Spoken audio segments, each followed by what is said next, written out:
तो hey guys, कैसे हैं आप लोग। अगर आपको भी ये वाली प्रॉब्लम आ रही है, जैसे कि अगर आप कोई भी ऐप वगैरह डाउनलोड करके उसको इंस्टॉल कर दें तो वहां पे कुछ ऐसा लिखा आता है, there was a problem in parsing the package, कुछ ऐसा वहां पे लिखा आता है। तो इस वीडियो में आपको बताने वाला हूं कि ये क्यों लिखा आता है और इसको आप कैसे सॉल्व कर सकते हो।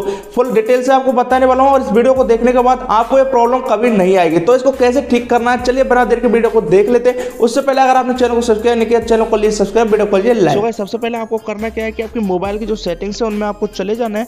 जाने के बाद आपको यहाँ पर सर्च बार देखने को मिलेगा, तो सर्च बार में आपको सर्च करना है अननोन। जैसे आप अननोन यहाँ पे लिखोगे तो आपको बहुत सारे ऑप्शंस आ जाएंगे। यहाँ पे मेरे को आ चुका है ऑल अननोन ऐप्स। आपको यहाँ पे इंस्टॉल अननोन सोर्सेज भी आ सकता है, तो आपको इस पर क्लिक कर देना है। जैसे आप इस पर क्लिक करते हैं उसके बाद कुछ ऐसा फोल्डर आपके सामने खुल के ओपन हो जाता है।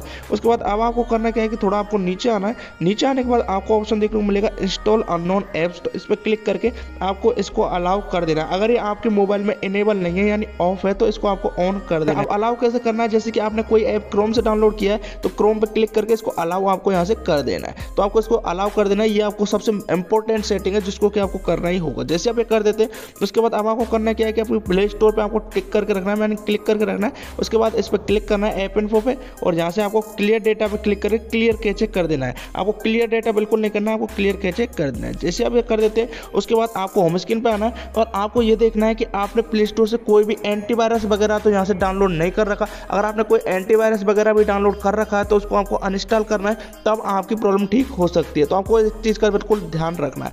उसके बाद ये सारी चीज़ करने के बाद भी अगर आपकी प्रॉब्लम ठीक नहीं होती है तो फिर आपको करना क्या है कि आपका जो ऐप है आपको फिर से इंस्टॉल करने की कोशिश करनी है। उसको डिलीट करके आपको फिर से इंस्टॉल करने की कोशिश करनी है। अगर फिर भी नहीं होता है तो फिर क्या होता है कि यहाँ पे कई सारी चीज़ ऐसी होती है कि जो ऐप है वो आपके डिवाइस के साथ कंपेटेबल नहीं होता है, कि आपका जो डिवाइस है उसका वर्जन कम रह जाता है और जो ऐप है वो ज़्यादा वर्जन के लिए बना होता है। तो इसमें भी ये प्रॉब्लम आती है। तो आपको ये सारी चीज़ें भी देख लेनी है। आपको किसी और मोबाइल में भी उस ऐप को डाउनलोड करके देख सकते हो, जिससे कि आपको पता चल जाएगा कि ये ऐप आपके मोबाइल में चल रहा है या फिर नहीं चल रहा है। तो उम्मीद करता हूँ आपको वीडियो अच्छी लगी। अगर आपको वीडियो अच्छी लगी वीडियो को लाइक और सब्सक्राइब। मिलते हैं आपसे अगले वीडियो।